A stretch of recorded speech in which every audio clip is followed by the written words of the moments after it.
People across Europe went to sleep on the night of October 4th, 1582, and woke up the next morning to a world dated October 15th. 10 days of history had been erased overnight. The correction sparked immediate social chaos. Riots broke out in city centers as citizens accused the church of stealing a portion of their lives, while merchants and laborers found themselves in bitter legal disputes over lost wages and invalidated contracts. Pope Gregory XIII ordered this sudden jump not to seize time, but to salvage it.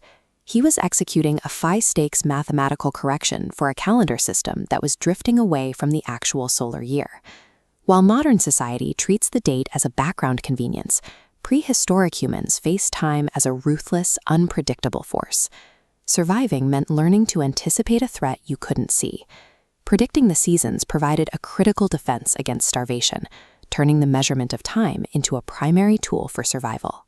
Evidence of this struggle appears in the archaeological record 20,000 years ago. In the Democratic Republic of Congo, a human deliberately etched these precise groupings into a baboon bone. When archaeologist Alexander Marshak analyzed these marks in the 1970s, he found they were not random tallies.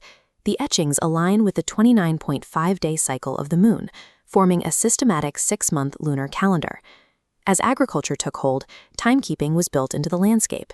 The megaliths of Stonehenge in Britain functioned as a massive 365-day solar calendar, aligning human activity with the solstice.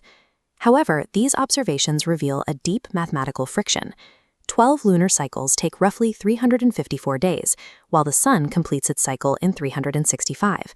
This leaves an 11-day gap between the two celestial clocks. Without an active correction, this deficit compounds.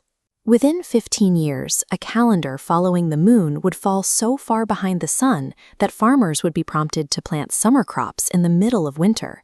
Failing to bridge this 11-day gap meant losing the ability to predict the environment, leading inevitably to agricultural failure.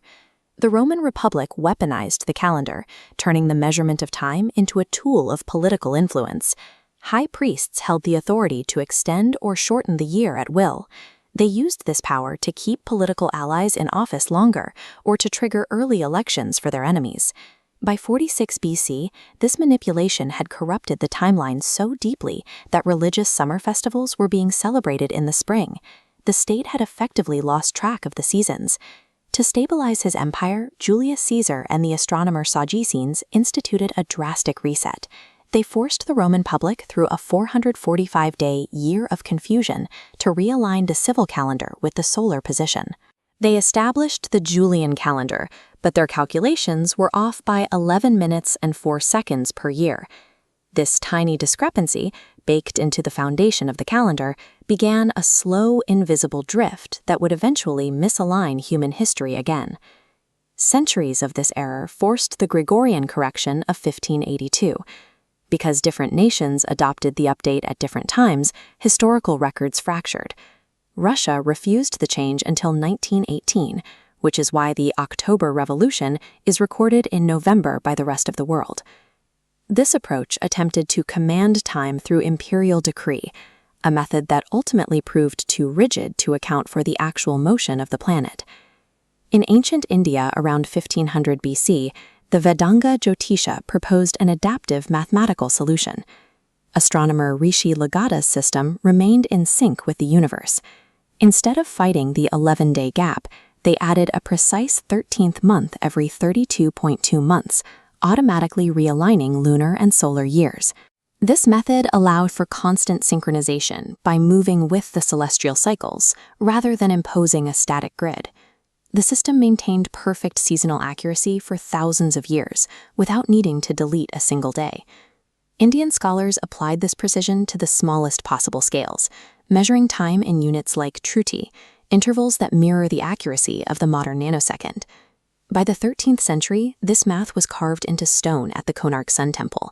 These wheels serve as high-precision sundials, allowing observers to calculate the time down to the minute, based on the position of the sun. These ancient methods proved that high-level precision didn't require breaking the natural rhythms of the universe. It required a deeper mathematical understanding of how to live within them.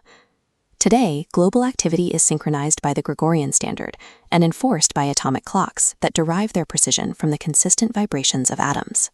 This unified standard serves as the mechanical backbone of the modern economy. It provides the timing necessary for global aviation networks and the high-speed synchronization required by international stock exchanges.